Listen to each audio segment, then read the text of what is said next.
Welcome, today in front of me Samsung Galaxy M13 and I'll show you how to mute notification sound on this device.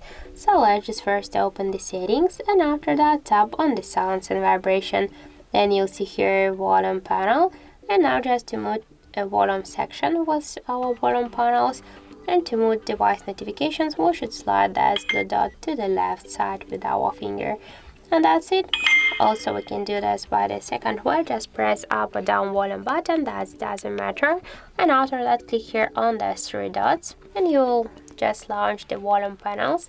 And just to mute device notifications, we should slide to the down this volume panel. So by this way we can also mute notifications on our Samsung Galaxy device.